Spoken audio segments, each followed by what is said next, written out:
Assalamualaikum warahmatullahi wabarakatuh. Selamat pagi, selamat siang, selamat malam, dan selamat pagi kembali. Berjumpa lagi dengan saya di Mister di channel yang membahas seputar hal-hal kecil yang mungkin bisa Anda kerjakan sendiri. Kembali lagi masih bersama Jas Merah. Kali ini saya akan mengganti aki Honda Jazz GD3 karena akinya sudah drop. Pagi dicas, kemudian dipasang, dihidupkan, ya, setelah berhenti sorenya mau dihidupkan sudah tidak bisa lagi. Untuk melepas aki hanya memerlukan kunci 10.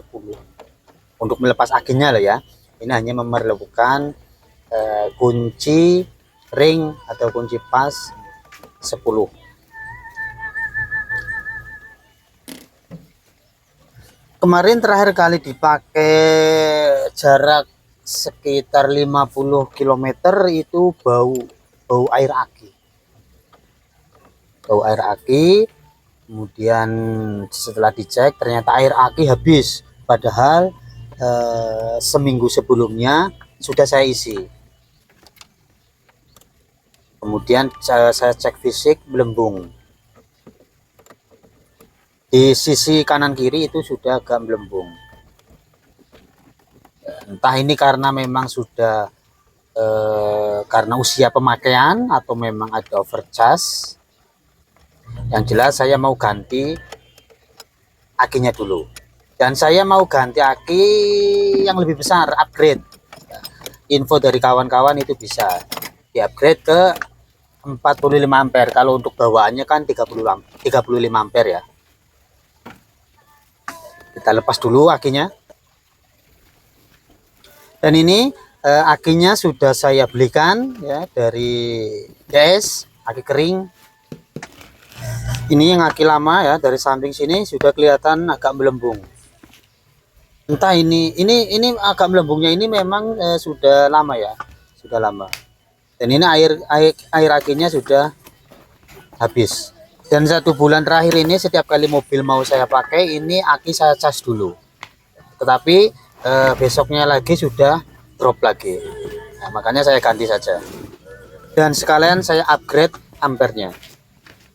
Dan untuk aki kering GS ini ya NS60L itu ternyata untuk konektor sama persis besar kecilnya, dan posisi min plusnya juga sama ya.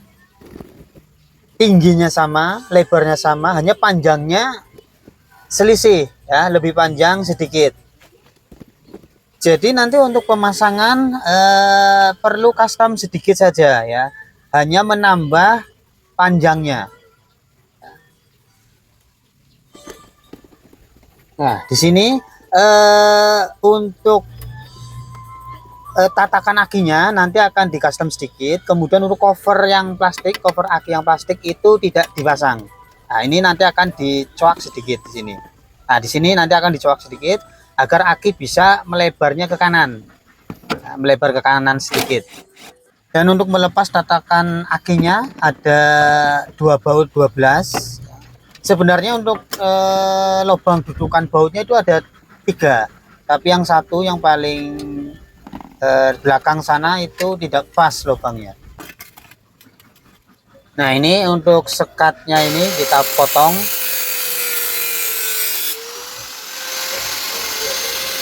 Untuk lebarnya disesuaikan dengan lebar aki.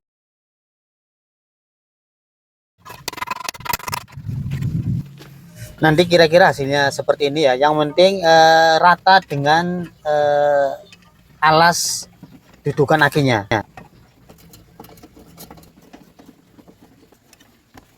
Dan untuk bawahnya saya alasi menggunakan karet ban bekas mobil. Dan untuk boxnya, box yang plastik itu, box aki itu enggak saya pasang ya, karena dipasang pun percuma, harus nyuak karena enggak pas panjangnya, jadi enggak saya pasang. Untuk pemasangan konektor aki ini kabelnya jangan sampai kurang kencang ya, harus dipastikan benar-benar kencang dan terpasang semua.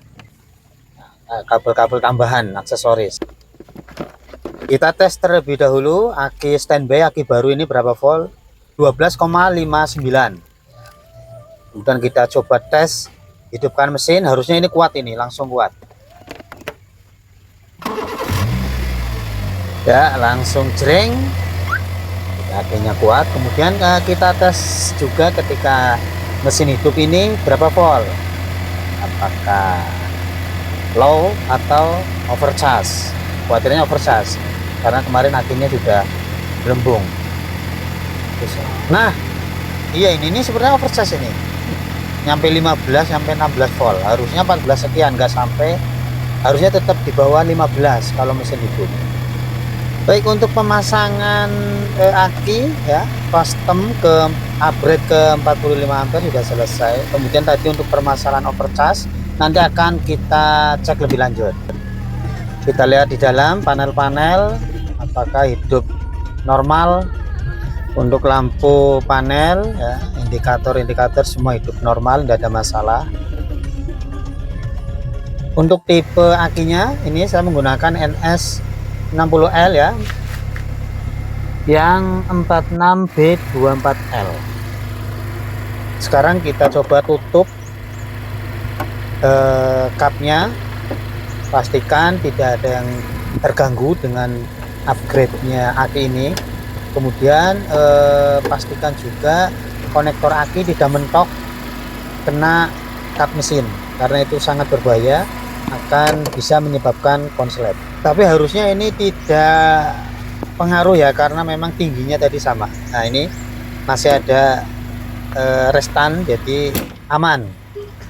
Tapi meskipun aman ya, untuk berjaga-jaga di sini saya tutupi menggunakan ban bekas mobil, ban dalam mobil ya, bisa dijepitkan di sini. Nah, paling tidak yang kutub positifnya, agar ketika nanti ada goncangan atau apa dia tidak short ke bodi mobil. Baik, demikian dari saya, mudah-mudahan bermanfaat. Do it yourself, 1000% risiko ditanggung penumpang. Assalamualaikum warahmatullahi wabarakatuh.